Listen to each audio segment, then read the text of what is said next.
సమాజంలో ప్రశ్నించే గొంతుక ఉంటేనే బలమైన సమాజం ఏర్పడుతుందని ఆ దిశలోనే గోషామహల్ నియోజకవర్గంలోని సమస్యల పరిష్కారానికి బస్తీ నిద్ర చక్కటి వేదికగా నిలుస్తుందని గడ్డం గంగాధర్ యాదవ్ ఫౌండేషన్ చైర్మన్ గడ్డం శ్రీనివాస్ యాదవ్ అన్నారు.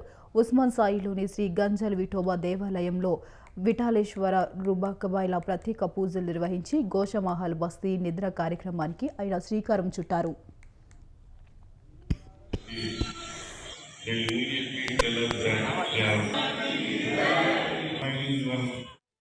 కార్యక్రమం తీసుకున్నాం కాబట్టి ముహూర్తం కూడా తీసుకున్నాం కాబట్టి ఇవాళ కొద్దిగా నేను ఇంటి నుంచి బయలుదేరడానికి టైం పెట్టింది.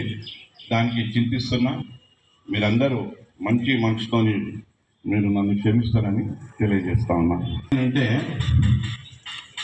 పెద్ద పెద్ద మీటింగ్లు పెట్టి ఊరంతా బహిరంగ సభలు పెట్టి ధూమ్ ధామ్ చేసే కన్నా మనతోని కలిసి నడిచే వ్యక్తులు, కొద్దిగా ఆలోచించే వ్యక్తులు, కొద్దిగా పని చేయాలి అన్న ఆలోచన వ్యక్తులతోని కలిసి పనిచేయడం అనేది చాలా సంతోషకరమైనటువంటి విషయం.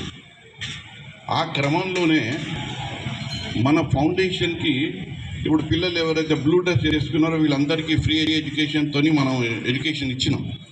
గోషామహల్ ప్రాంతంలో పిల్లలందరికీ